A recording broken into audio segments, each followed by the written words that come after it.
ஆவியாரின் பெயராலே.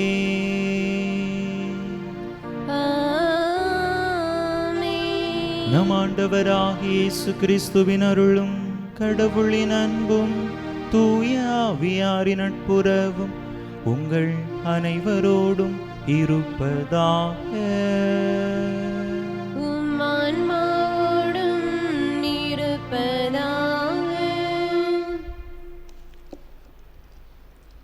இறை இயேசுவில் அன்பார்ந்த இறை மக்களே, இன்று நாம் பொது காலத்தின் 20ஆம் ஞாயிறு வழிபாட்டை கொண்டாட கூடியிருக்கிறோம். இன்றைய திருவழிபாடு கடவுளின் எல்லையற்ற இரக்கத்தையும் அன்பையும் தளராத நம்பிக்கையின் ஆற்றலையும் நமக்கு ஆழமாக நினைவூட்டுகிறது. நற்செய்தியில் இஸ்ரேல் இனத்தைச் சார்ந்த ஒரு கானானிய பெண் தன் மகளின் விடுதலைக்காக இயேசுவிடம் வந்து மன்றாடுகிறார். சோதனைகள், புறக்கணிப்புகள் வந்தபோதிலும் அவரது தளராத நம்பிக்கையை கண்டு வியக்கும் இயேசு, அம்மா, உன் நம்பிக்கை பெரிது என்று பாராட்டி அவரது மகளை குணமாக்குகிறார்.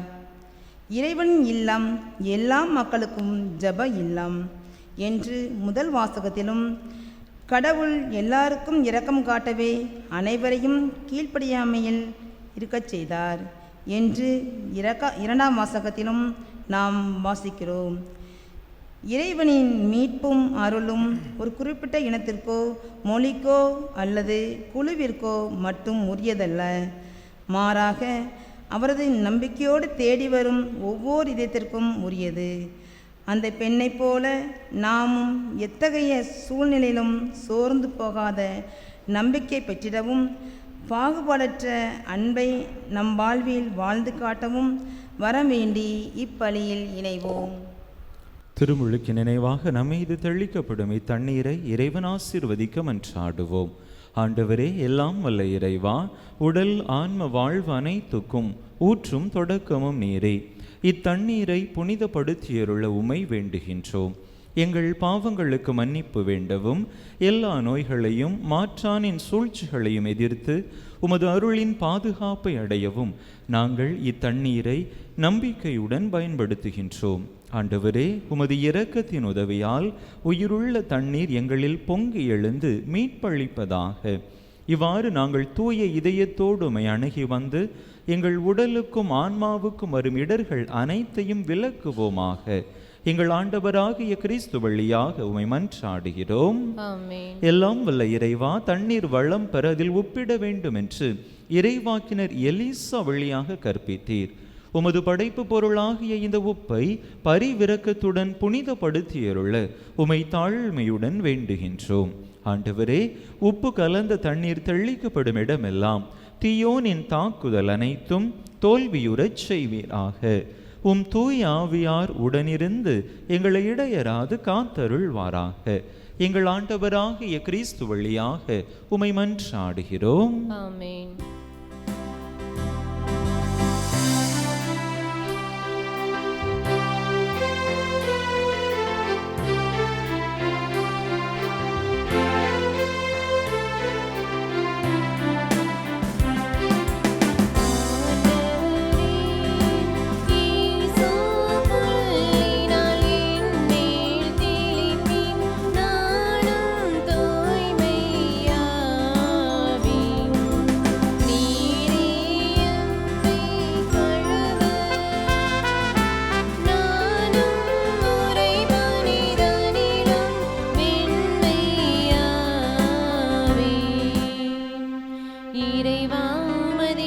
பெருக்கத்திற்கேற்ப என் மேல் இரக்கம் கொள்வீர்.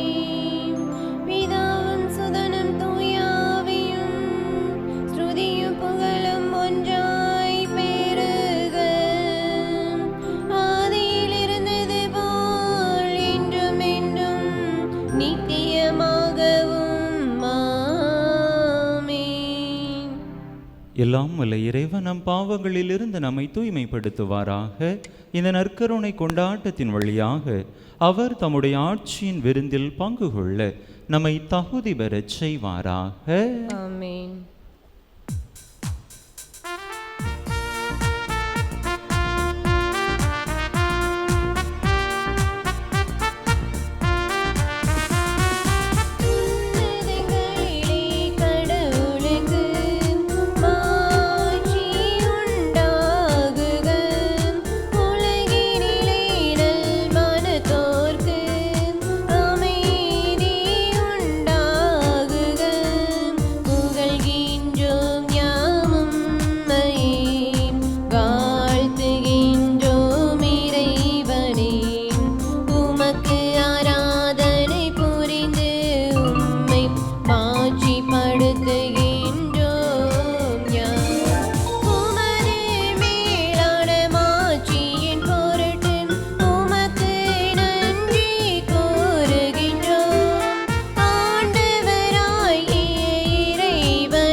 மன்றாடுவோமாக.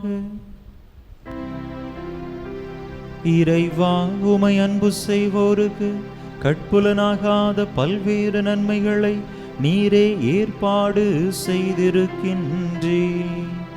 எங்கள் இதயங்களில் உமது அன்பின் நிறைவை பொழிவதால் நாங்கள் உமை அனைத்திலும் அனைத்துக்கும் மேலாகவும் அன்பு செய்து எல்லா வகை மனித எதிர்பார்ப்புகளையும் கடந்த வாக்குறுதிகளை பெற்றுக்கொள்வோமாக. உம்மோடு தூயாவியாரின் ஒன்றிப்பு ஒரே இறைவனாய் என்றென்றும் வாழ்ந்து ஆட்சி செய்கின்ற எங்கள் ஆண்டவரும் திருமகனுமாகி இயேசு கிறிஸ்து வழியாக உம்மை மன்றாடுகின்றோம்.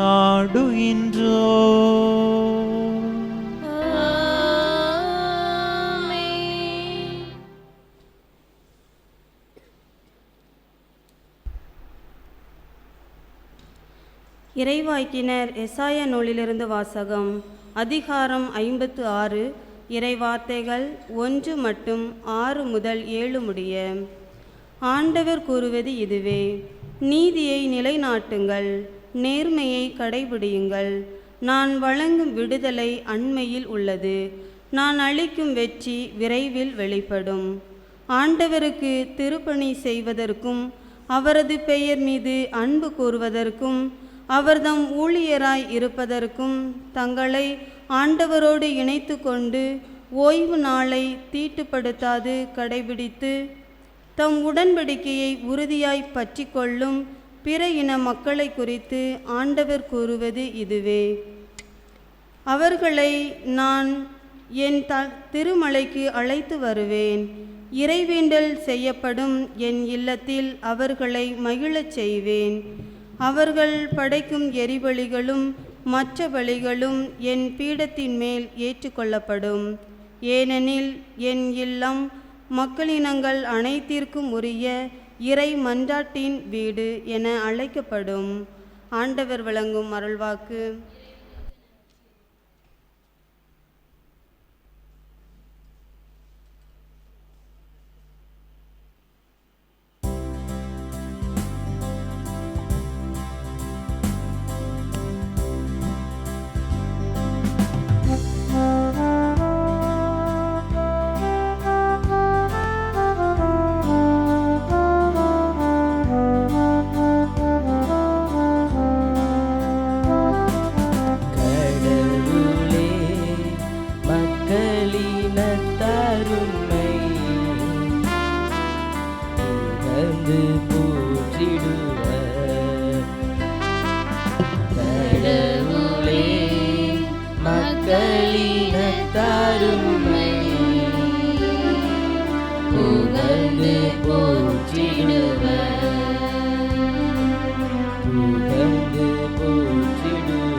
கடவுளே, எம்மீது இறங்கி எமக்கு ஆசீர் வழங்குவீராக.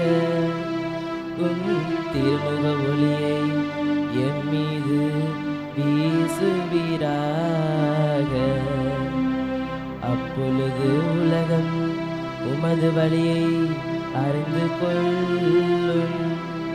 பிற இனத்தார் அனைவரும் நீர் வருளும் மீட்பை உணர்ந்து கொள்வர். கடவுளே, மக்களினத்தார் உம்மை புகழ்ந்து போற்றிடுவர். கடவுளே, மக்களினத்தார் உம்மை புகழ்ந்து போற்றிடுவர். புகழ்ந்து போற்றிடுவர். வேற்று நாட்டினர் அக்களித்து மகிழ்வுடன் பாடுவீராக. ஏனெனில் நீ மக்களினங்களை நேர்மையுடன் ஆளுகின்றீர். உலகின் நாடுகளை வழி நடத்துகின்றீர். கடவுளே மக்களினத்தாருமை புகழ்ந்து போற்றிடுவர். கடவுளே மக்களினத்தாருமை புகழ்ந்து போற்றிடுவர். புகழ்ந்து போற்றிடுவர். கடவுளே மக்களினத்தாருமை புகழ்வாராக.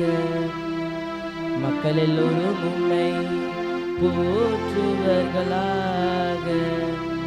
கடவுள் நமக்கு ஆசி வழங்குவாராக. உலகின் கடையெல்லாம் வரை வாழ்வோர் அனைவருக்கும் அஞ்சுவராக. கடவுளே மக்களினத்தாருமை புகழ்ந்து போற்றிடுவர். கடவுளே மக்களினத்தாருமை புகழ்ந்து போற்றிடுவர். புகழ்ந்து போற்றிடுவர்.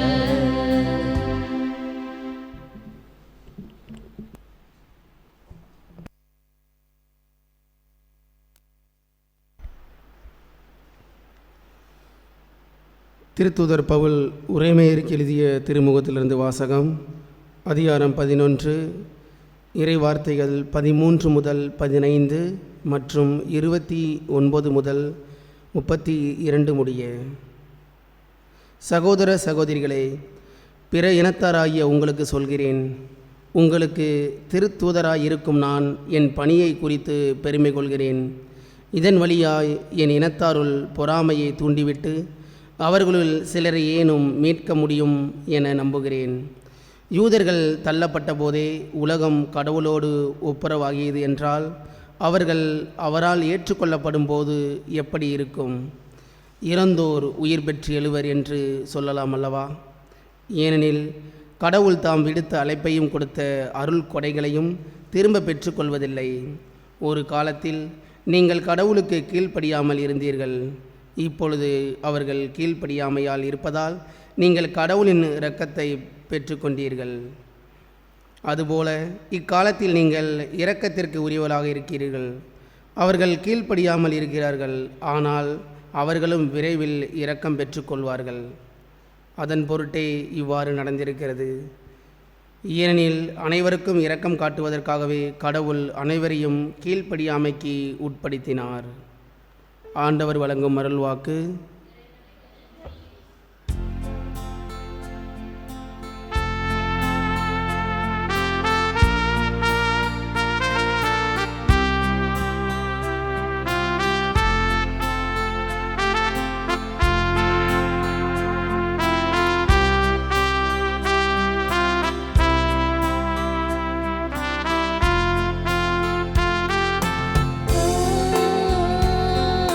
Alleluia.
ஆண்டவர் உங்களோடு இருப்பாராக.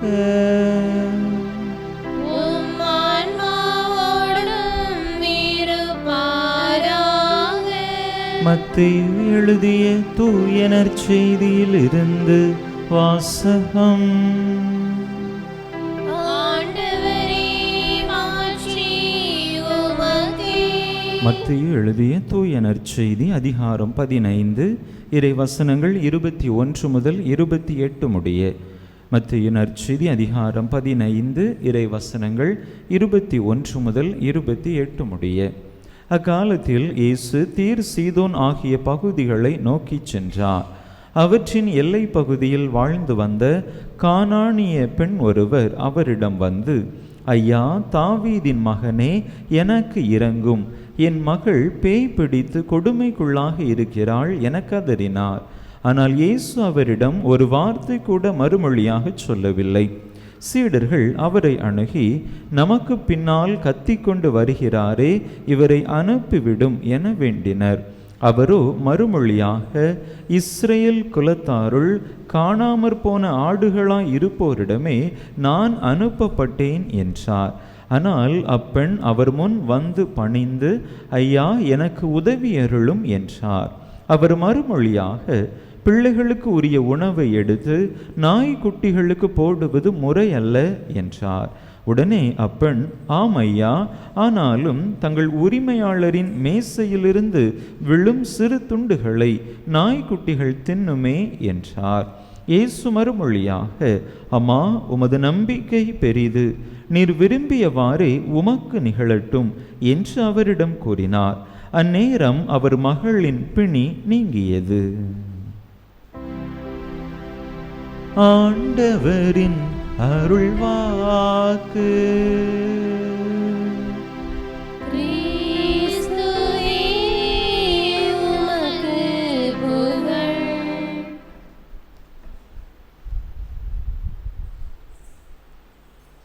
இயேசுவில் அன்பார்ந்த சகோதர சகோதரிகளே, மனிதர்களுக்கு நம்பிக்கை யானைக்கு தும்பிக்கை என்று சொல்லுவார்கள். நம்முடைய ஒட்டுமொத்த மனித வாழ்க்கையுமே நம்பிக்கை என்கின்ற ஒற்றை வார்த்தையில்தான் சுழன்று கொண்டிருக்கிறது என்று சொன்னால் அது மிகையாகாது. நம்முடைய வாழ்க்கையிலே பலவிதமான நம்பிக்கைகள் இருக்கின்றன. எதிர்மறையான நம்பிக்கைகளும் இருக்கின்றன, நேர்மறையான நம்பிக்கைகளும் இருக்கின்றன. அவ நம்பிக்கை, நம்முடைய நம்பிக்கை அவ நம்பிக்கையாக சில நேரங்களில் மாறி போய் விடுகின்றது. என்னுடைய வாழ்க்கையிலே எதுவுமே நல்லது நடக்காது, நான் எத்தனை ஆண்டுகளாக ஜெபித்தாலும் ஆண்டவர் என்னுடைய ஜெபத்துக்கு செவிசாய்க்கவே மாட்டார், என்னுடைய வாழ்வு முழுவதும் நான் இப்படியே இருந்துவிட போகுவதுதான், ஓடாய் தேய்ந்து போவதுதான் என்னுடைய தலை விதி என்று எழுதப்பட்டிருக்கிறது. இப்படிப்பட்ட ஒரு மனநிலை நம்மிடத்திலே இருந்தது என்று சொன்னால் இது அவ நம்பிக்கை.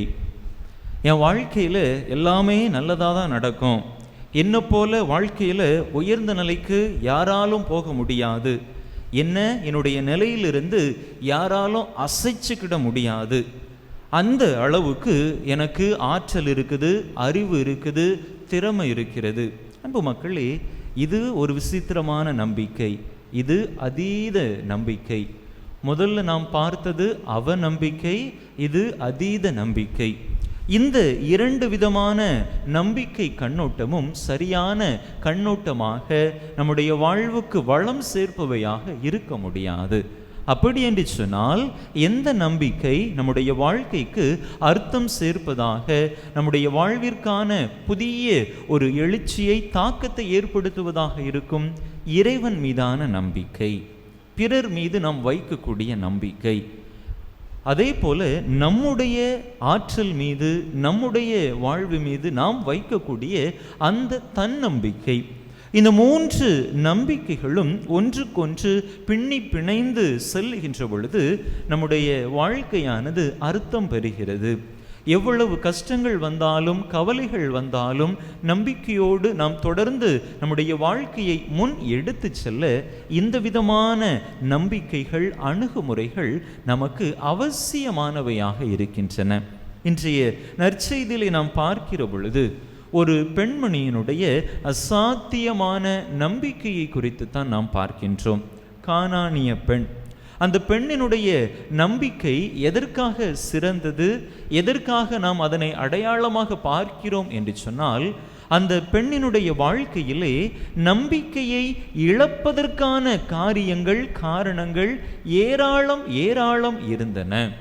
நம்பிக்கையை விட்டு ஓடோடி செல்லக்கூடிய, வாழ்க்கையிலே நம்பிக்கையே கொள்ளக்கூடாது என்கிற அளவுக்கு அவருடைய வாழ்க்கையில் அதிகமான பிரச்சனைகளும் துன்பங்களும் கஷ்டங்களும் இருந்தன.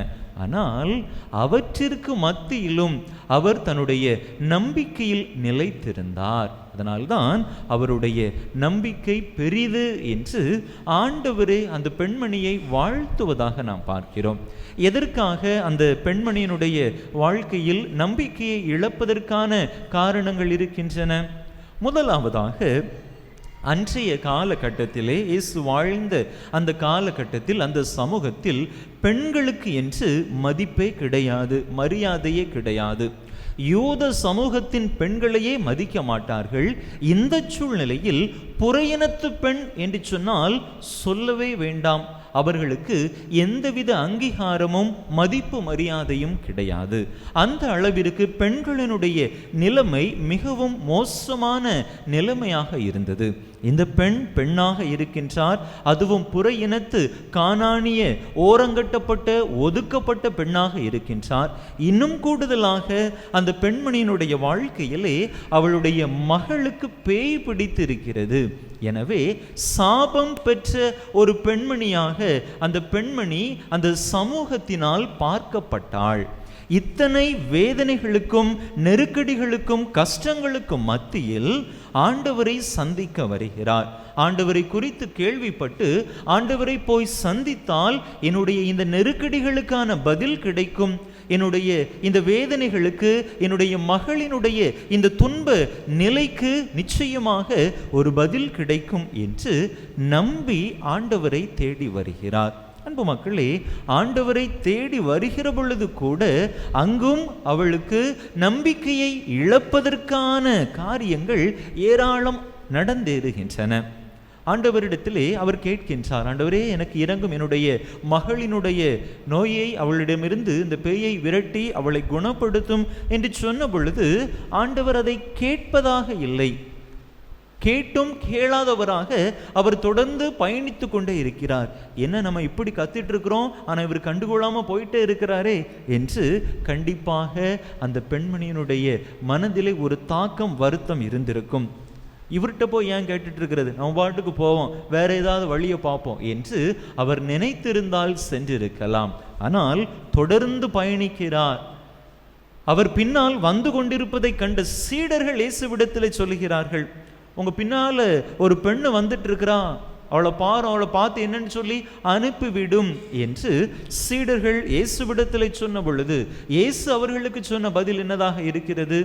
இஸ்ராயேல் மக்களுள் காணாமல் போன ஆடுகளுக்கிடையே தான் நான் அனுப்பப்பட்டேன் என்று அங்கே மீண்டுமாக அந்த பெண்ணை அவமதிப்பது போல ஒரு வார்த்தையை ஆண்டவர் உதிர்க்கின்றார்.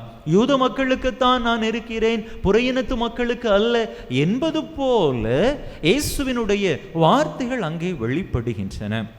இந்த வார்த்தைகளை கேட்டு அந்த பெண்மணி நிச்சயமாக காயப்பட்டிருப்பாள். இருந்தாலும் நம்பிக்கையை இழக்கவில்லை, தொடர்ந்து பயணப்படுகிறாள்.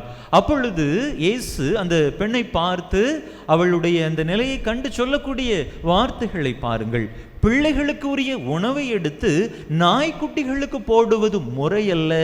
அடுத்த அடி அந்த பெண்ணுக்கு, தன்னை நாய்க்கு ஒப்பிட்டுட்டாரே, இப்படி பேசிட்டாரே என்று அந்த பெண் நம்பிக்கையை இழந்து விடவில்லை. அன்பு மக்களே, இந்த வார்த்தைகள் தான் முக்கியமான வார்த்தைகள். எந்த அளவிற்கு அந்த பெண் தன்னுடைய நம்பிக்கையில் ஆழமாக இருந்திருந்தார் என்று சொன்னால் இந்த வார்த்தைகளை உதிர்க்க முடியும். ஐயா, இருந்தாலும் மேசையிலிருந்து விழக்கூடிய சிறிய சிறிய துண்டுகளை நாய்க்குட்டிகள் தின்னுமே, எனக்கு அப்படி கொஞ்சம் போல கொடுங்க, அதுவே எனக்கு போதும் என்று அந்த வார்த்தைகள் ஆண்டவரையே ஆச்சரியப்பட வைத்து விட்டது. எப்படிப்பட்ட ஒரு நம்பிக்கை!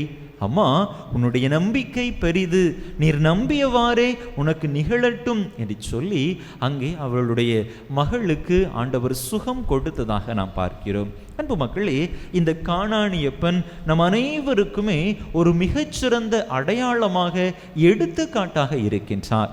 நம்முடைய வாழ்க்கையிலே அடுக்கடுக்கான துன்பங்கள் வருகின்ற பொழுது பல நேரங்களில் நாம் என்ன செய்கின்றோம்? நம்பிக்கையை இழந்து விடுகின்றோம். ஒரு சில துன்பங்களை சந்தித்து விட்டாலே அவ்வளவுதான், இனி என்னுடைய வாழ்க்கையே முடிந்து விட்டது, இனிமே நான் கோயிலுக்கு போய் என்ன, ஜெபம் சொல்லி என்ன நடக்க போகுது என்கின்ற விரக்தி மனநிலைகளுக்கு பல நேரங்களில் நாம் தள்ளப்பட்டு விடுகின்றோம். ஆனால் இந்த பெண்மணியை பாருங்கள், எவ்வளவு காரியங்கள் அவள் நம்பிக்கையை இழப்பதற்காக இருந்தாலும் கூட அவள் தன்னுடைய நம்பிக்கையை சிறிதளவேனும் இழக்கவே இல்லை. அப்படிப்பட்ட அந்த பெண்ணினுடைய அந்த உறுதிப்பாடு, அந்த நம்பிக்கை அங்கே அவருக்கு தேவையான ஆசீர்வாதத்தை பெற்று கொடுத்ததாக நாம் பார்க்கிறோம். அன்பு மக்களே, நாமும் நம்முடைய துன்பத்தின் நாட்களிலும் இன்னல்களின் நாட்களிலும் நம்முடைய துயரின் கஷ்டத்தின் நாட்களிலும் நம்பிக்கையை இழக்காமல் பயணித்தோம் என்று சொன்னால் நிச்சயமாக நமக்கும் ஆண்டவருடைய ஆசீர்வாதம் அதிகமாக அளப்பரிய விதத்திலே கிடைக்கும்.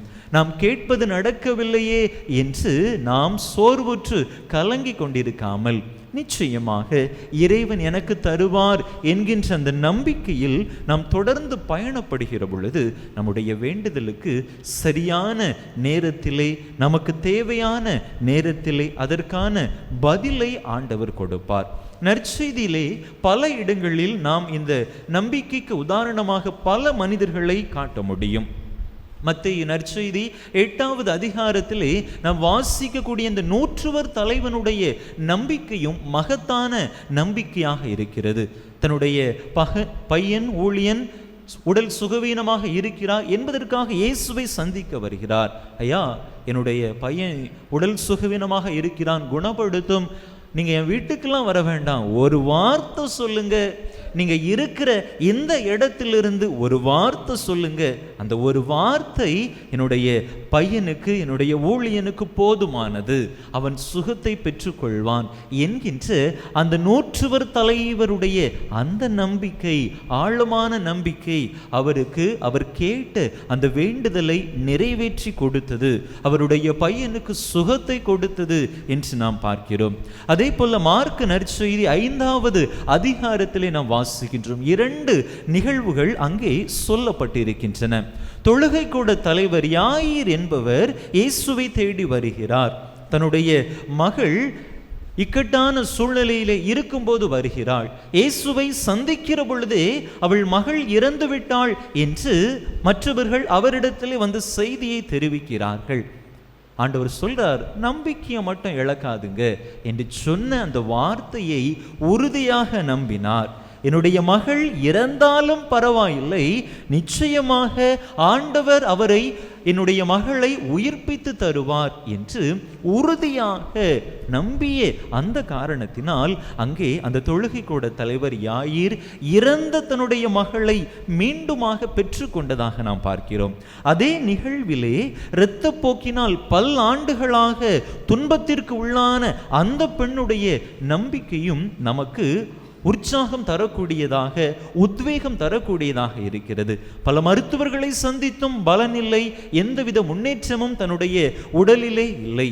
ஆண்டவருடைய ஆடையின் ஓரத்தின் விளிம்பை தொட்டாலே போதும், நான் சுகம் பெறுவேன் என்று தனக்குள்ளே ஆழமாக நம்பியவராக அந்த செயலிலே ஈடுபடுகிறார்.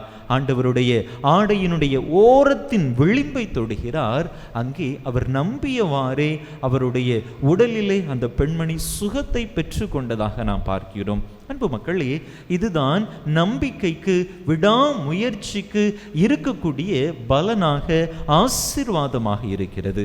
நம்முடைய நம்பிக்கை வாழ்க்கையை சற்று புடமிட்டு பார்த்து, சீர்தூக்கி பார்த்து, நான் எவ்வாறு என்னுடைய வாழ்க்கையிலே பயணித்து கொண்டிருக்கிறேன்? துன்ப துயரங்களைக் கண்டு மனம் உடைந்து சோர்வுற்று கலங்கி என்னுடைய நம்பிக்கையிலே தளர்வடைந்து போகிறேனா, அல்லது இந்த விவிலிய மாந்தர்களைப் போல எனக்கு துன்பம் நேர்ந்தாலும் தொடர்ந்து தளரா மனதோடு ஆண்டவர் மீது அசைக்க முடியாத நம்பிக்கை கொண்டு நான் செயல்படுகிறேனா?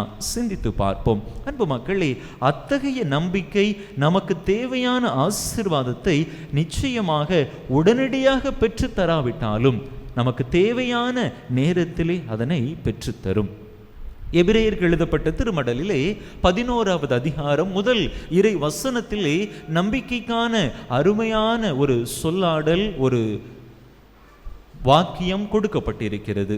நம்பிக்கை என்பது நாம் எதிர்நோக்கி இருப்பவை கிடைக்கும் என்கிற உறுதி, கண்ணுக்கு புலப்படாதவை பற்றிய ஐயமற்ற நிலை என்று அருமையாக சொல்லப்பட்டிருக்கிறது.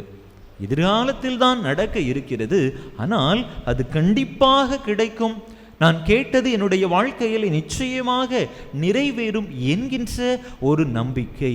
அது கிடைக்குமா கிடைக்காதா என்கின்ற குழப்பம் இல்லை, மாறாக ஐயமற்ற பயமற்ற நிலை, நிச்சயமாக அது எனக்கு கிடைக்கும் என்கின்ற அந்த உறுதி. அன்பு மக்களே, நம்மிடத்திலும் அந்த உறுதிப்பாடு இருந்தது என்று சொன்னால் நிச்சயமாக நம்முடைய வேண்டுதல்கள் கண்டிப்பாக நம்முடைய வாழ்க்கையிலே நிறைவேறும். எனவே நம்முடைய நம்பிக்கை வாழ்வில் இன்னும் ஆழப்பட, நம்முடைய சோர்வுற்ற நேரங்களிலெல்லாம், சோதனையின் நாட்களிலெல்லாம் நம்பிக்கையை இழந்து விடாமல், இறைவன் எனக்கான செயல்களை என்னுடைய வாழ்க்கையிலே நிச்சயமாக நிறைவேற்றி தருவார், என்னுடைய வேண்டுதல்களுக்கான பதிலை சரியான நேரத்திலே தருவார் என்கின்ற அந்த மன உறுதியோடு தொடர்ந்து நம்பிக்கையோடு நம்முடைய வாழ்க்கையிலே நாம் பயணிப்போம். நம்முடைய நம்பிக்கை வாழ்வில் இன்னும் ஆழப்பட தேவையான அருள் வரங்களை இந்த திருப்பலியிலே இறைவன் நமக்கு நிரம்ப தந்தருளும்படியாக தொடர்ந்து மன்றாடுவோம். ஆமென். அனைவரும் எழுந்து நம்முடைய நம்பிக்கையை அறிக்கையிடுவோம்.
தேவைகளையும் விண்ணப்பங்களையும் மன்றாட்டுகளையும் நாம் கேட்கிற பொழுது ஆண்டவர் நிச்சயமாக நமக்கு தருவார் என்கின்ற நம்பிக்கையான மனநிலையோடு எடுத்துச் சொல்லி மன்றாடுவோம்.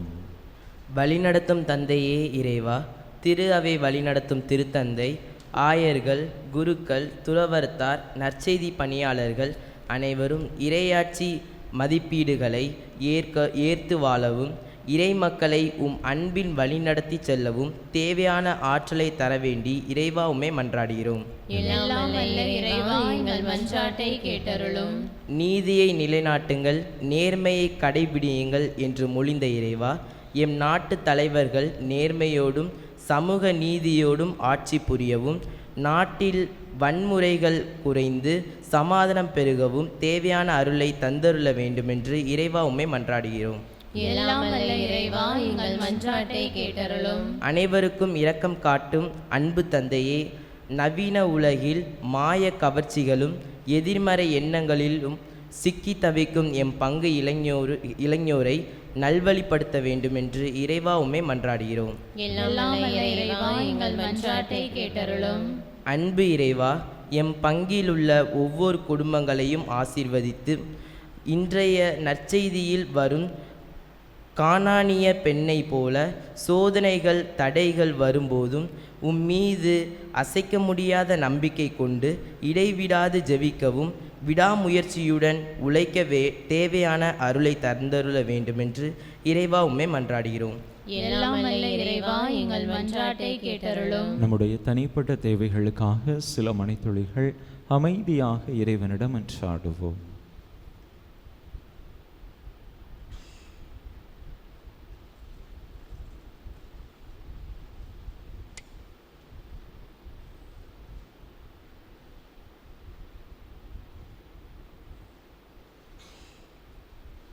கொடைகளின் தந்தையே எமிறைவா, உம் அன்பு பிள்ளைகள் உம்மிடத்திலே நம்பிக்கையோடு எடுத்துரைத்த இந்த மன்றாட்டுக்களை எல்லாம் எங்களுக்கு தந்தருள வேண்டும் என்று எங்கள் ஆண்டவராகிய கிறிஸ்து வழியாக உம்மை மன்றாடுகிறோம். ஆமென்.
சகோதர சகோதரிகளே, என்னுடையதும் உங்களுடையதுமான இப்பலி எல்லாம் வல்ல தந்தையாக இறைவனுக்கு ஏற்றதாகும்படி மன்றாடுங்கள்.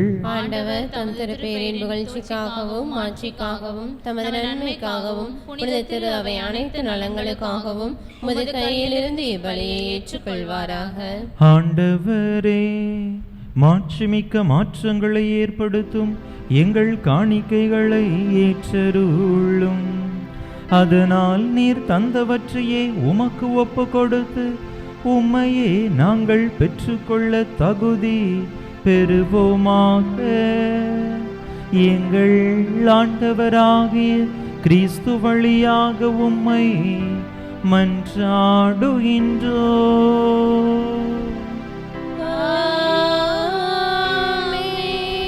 ஆண்டவர் உங்களோடு இருப்பாராக.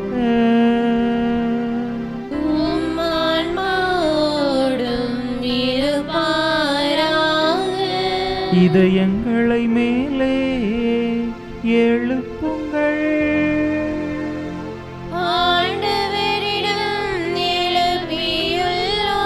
நம் இறைவனாகிய ஆண்டவருக்கு நன்றி கூறுவோம்.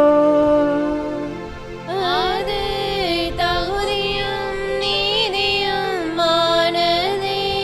ஆண்டவரே, தூயவரான தந்தையே, என்றுமுள்ள எல்லாம் வல்ல இறைவா, எந்நாளும் எவ்விடத்திலும் நாங்கள் உமக்கு நன்றி செலுத்துவோம். மெய்யாகவே தகுதியும் நீதியுமாகும்.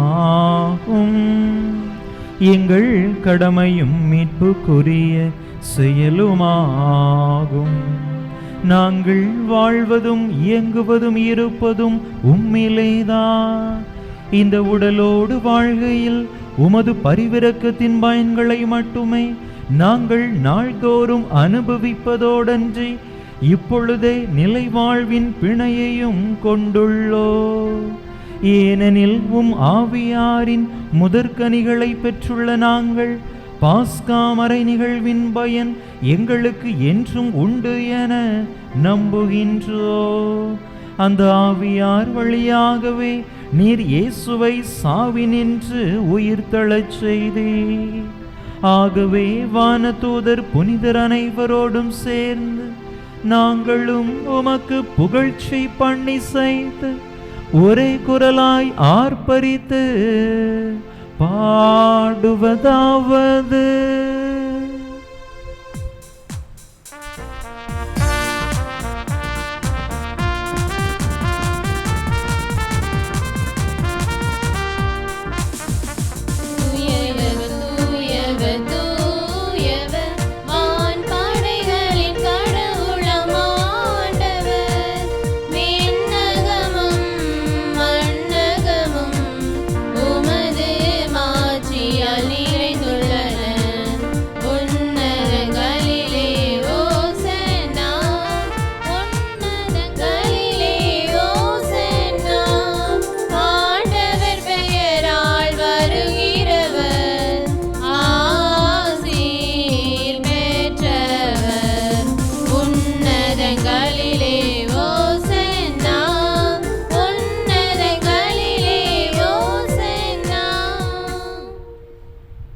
ஆண்டவரே, நிருமையாகவே தூயவர், தூய்மை அனைத்துக்கும் ஊற்று. ஆகவே உம்முடைய ஆவியை பொழிந்து இக்காணிக்கைகளை தூய்மைப்படுத்த உம்மை வேண்டுகின்றோம். இவ்வாறு எங்கள் ஆண்டவர் இயேசு கிறிஸ்துவின் உடலும் இரத்தமுமாக எங்களுக்கு இவை மாறுவனவாக. அவர் பாடுபட உளம் கனிந்து தம்மை கையளித்த போது அப்பத்தை எடுத்து நன்றி செலுத்தி அதை பிட்டு தம் சீடர்களுக்கு அளித்து அவர் கூறியதாவது: அனைவரும் இதிலிருந்து பெற்று உண்ணுங்கள், ஏனெனில் இது உங்களுக்காக கையளிக்கப்படும் என் உடல்.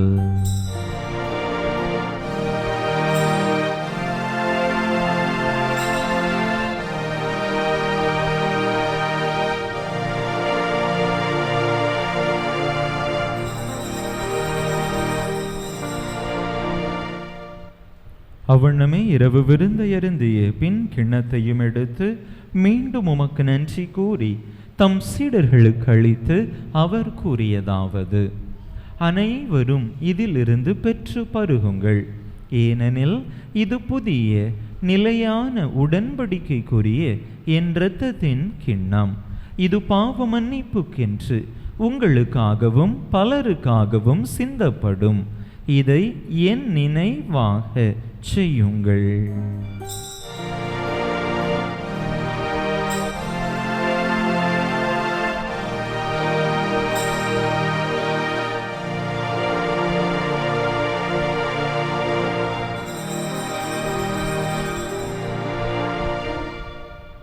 நம்பிக்கையின் மறைபொருள். ஆண்டவரே, நீர் வருமளவும் உமது இறப்பினை அறிக்கையிடுகின்றோம், உமது உயிர்ப்பினையும் எடுத்துரைக்கின்றோம்.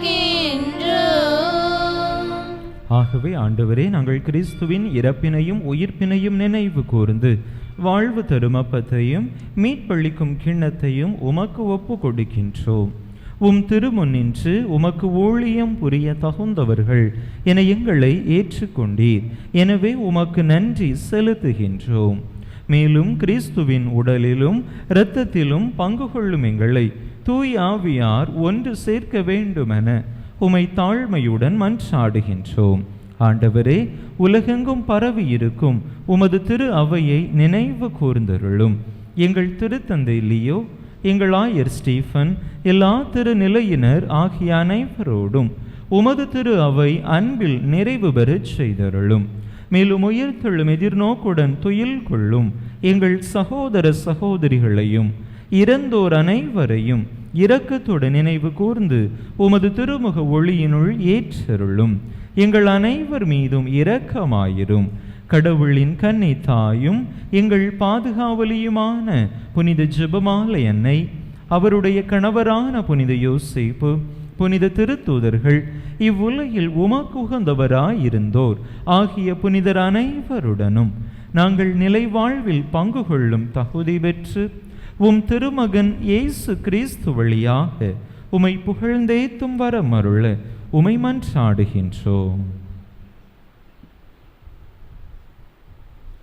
இவர் வழியாக இவரோடு இவரில் எல்லாம் வல்ல இறைவனாகிய தந்தையே, தூய ஆவியாரின் ஒன்றைப்பு எல்லா புகழும் மாட்சியும் என்றென்றும் உமக்கு உரியதே. ஆமென், ஆமென், ஆமென். மீட்பரின் கட்டளையால் கற்பிக்கப்பட்டு இறை படிப்பினையால் பயிற்சி பெற்ற நாம் துணிந்து சொல்லுவோம். விண்ணுலகில் இருக்கிற எங்கள் தந்தையே, உமது பெயர் தூயது என போற்ற பெறுக. உமது ஆட்சி வருக. உமது திருவுளம் விண்ணுலகில் நிறைவேறுவது போல மண்ணுலகிலும் நிறைவேறுக. எங்கள் அன்றாட உணவை இன்று எங்களுக்கு தாரும். எங்களுக்கு எதிராக குற்றம் செய்வோரை நாங்கள் மன்னிப்பது போல எங்கள் குற்றங்களை மன்னியும். எங்களை சோதனைக்கு உட்படுத்தாதையும் தீமையிலிருந்து எங்களை விடுவித்தருளும். ஆண்டவரே, தீமை அனைத்திலிருந்தும் எங்களை விடுவித்து எங்கள் வாழ்நாளில் அமைதியை கனிவுடன் அருள உமை மன்றாடுகின்றோம். உமது இரக்கத்தின் உதவியால் நாங்கள் பாவத்திலிருந்து எப்போதும் விடுதலை பெற்று யாதொரு கலக்கமுமின்றி நலமாய் இருப்போமாக. நாங்கள் எதிர்நோக்கி இருக்கும் பேரின்பத்துக்காகவும் எமீட்பராகிய இயேசு கிறிஸ்துவின் வருகைக்காகவும் காத்திருக்கின்றோம். ஏனெனில் ஆட்சியும் வல்லமையும் ஆட்சியும் என்றென்றும் உமதே. ஆண்டவரே இயேசு கிறிஸ்துவே, அமைதியை உங்களுக்கு விட்டுச் செல்கின்றேன், என் அமைதியையே உங்களுக்கு அளிக்கின்றேன் என்றும் திருத்தூதர்களுக்கு மொழிந்தீரே. எங்கள் பாவங்களை பாராமல் உமது திரு அவையின் நம்பிக்கையை கண்ணோக்கி உமது திருவுளத்துக்கு ஏற்ப அதற்கு அமைதியையும் ஒற்றுமையையும் அளித்தருள்வீராக. என்றென்றும் வாழ்ந்து ஆட்சி செய்கின்றவர் நீரே. ஆமென். ஆண்டவருடைய அமைதி உங்கள் அனைவரோடும் என்றும் இருப்பதாக. உம் ஆன்மாவோடும் இருப்பதாக. ஒருவருக்கொருவர் கிறிஸ்து வழங்கும் அமைதியை பகிர்ந்து கொள்வோம்.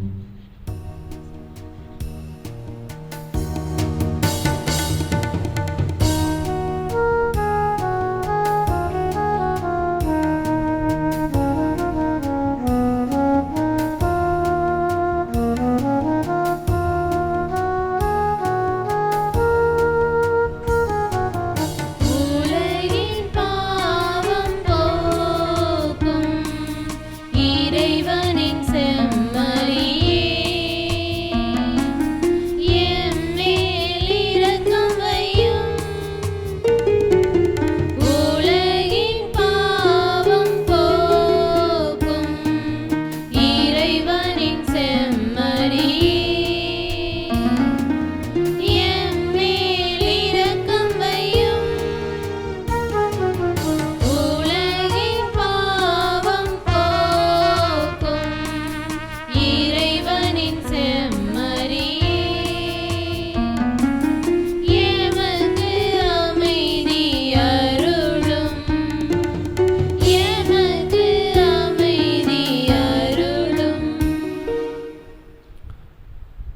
இதோ இறைவனின் செம்மறி, இதோ உலகின் பாவங்களை போக்குகின்றவர்.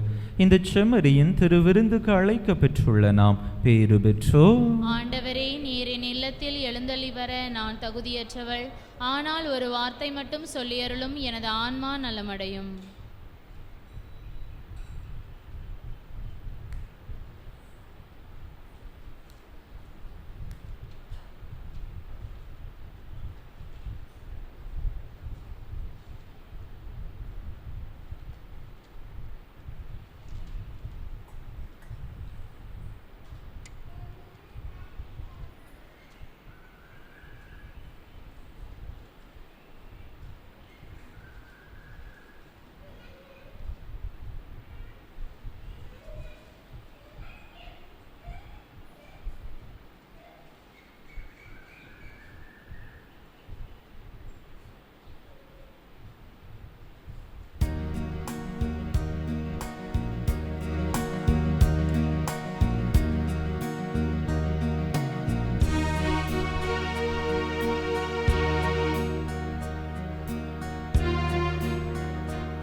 அறிவிப்புகள். திருப்பலி நிறைவுற்ற பிற்பாடு நம்முடைய பிள்ளைகளுக்கு ஞாயிறு மறைக்கல்வி வகுப்புகள் நடைபெறும். நம்முடைய மறை மாவட்டத்திலே மறைக்கல்வி பணிக்குழுவிலிருந்து பிள்ளைகளுக்கு திருவிவிலியத்தை வாசிப்பதற்கு குறிப்பாக நற்செய்தி நூல்களை வாசிப்பதற்கு, அதனை அவர்கள் புரிந்து கொள்வதற்கு ஏதுவாக ஞாயிறு மறைக்கல்வி பிள்ளைகளுக்காக ஒரு புதிய திட்டத்தை அறிமுகப்படுத்தி இருக்கிறார்கள். நற்செய்தி நண்பர்கள் திட்டம் என்கின்ற திட்டம். இதன் மூலமாக ஒவ்வொரு வாரமும் குறிப்பிட்ட நற்செய்தி பகுதியானது வாசிப்பதற்காக அனுப்பப்படும். பின் அதிலிருந்து கேள்விகள் கேட்கப்படும். அதற்கான சரியான பதில்களை பிள்ளைகள் எழுதி அனுப்ப வேண்டும். அதற்கு மறைவட்ட அளவிலே பரிசுகளும் வழங்கப்படும். எனவே ஞாயிறு மறைக்கல்வி ஆசிரியர்கள், பெற்றோர்கள் பிள்ளைகளை இந்த நிகழ்விலே பங்கேற்க ஊக்குவிக்கும்படியாக அன்போடு கேட்டுக்கொள்கிறேன். அதற்கான விவரங்கள் நம்முடைய வாட்ஸ்அப் குரூப்பிலே பதிவிடப்பட்டிருக்கிறது. கூடுதல் விவரங்களை அதை பார்த்து தெரிந்து கொள்ளும்படியாக அன்போடு கேட்டுக்கொள்கின்றேன். மன்றாடுவோமாக. ஆண்டவரே, இவ்வருளடையாளங்களால் கிறிஸ்துவுடன் ஒன்றிணைந்த நாங்கள் உமது கனிவை பணிவுடன் வேண்டுகின்றோம். அதனால் நாங்கள் இவ்வுலகில் கிறிஸ்துவின் சாயலுக்கு ஒத்திருந்து விண்ணகத்தில் அவருடன் தோழமை கொள்ள தகுதி பெறுவோமாக. என்றென்றும் வாழ்ந்து ஆட்சி செய்கின்றவர் வழியாக உம்மை மன்றாடுகின்றோ.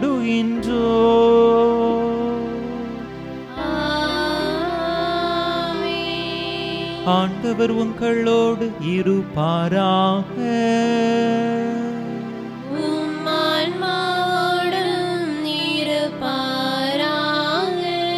எல்லாம் வல்ல இறைவன் தந்தை, மகன், தூய ஆவியார் உங்களுக்கு ஆசி வழங்குவாராக.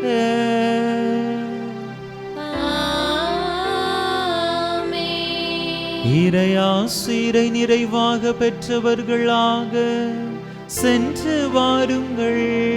திருப்பலி நிறைவேறிற்று.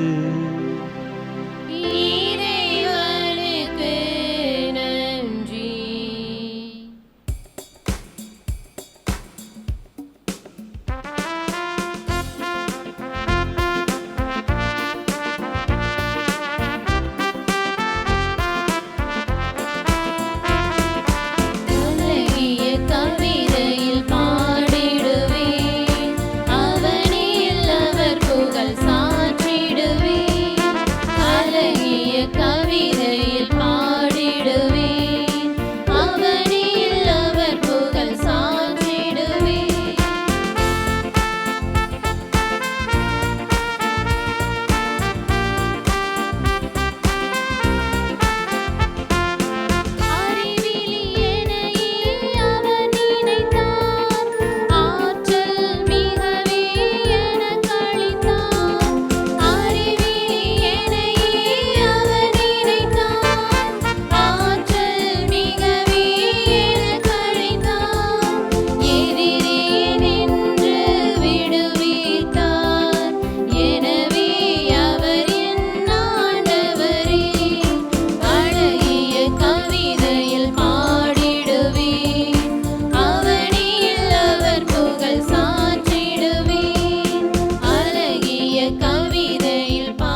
திருப்பலியை நிறைவேற்றிய தந்தையவர்களின் ஆன்ம நலனுக்காகவும் உடல் உள்ள நலனுக்காகவும் அருள் சகோதரிகளின் உடல் உள்ள நலனுக்காகவும் அவர்களது பணி சிறக்கவும் திருப்பலியில் பங்கேற்ற அனைவரின் குடும்ப நலனுக்காகவும் பிள்ளைகளின் நற்படிப்பிற்காகவும் வேண்டிக் கொள்வோம்.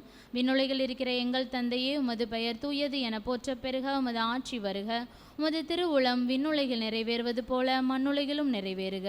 எங்கள் அன்றாட உணவை இன்று எங்களுக்கு தாரும். எங்களுக்கு எதிராக குற்றம் செய்வோரை நாங்கள் மன்னிப்பது போல எங்கள் குற்றங்களை மன்னியும். எங்களை சோதனைக்கு உட்படுத்தாதையும் தீமையிலிருந்து எங்களை விடுவித்தருளும்.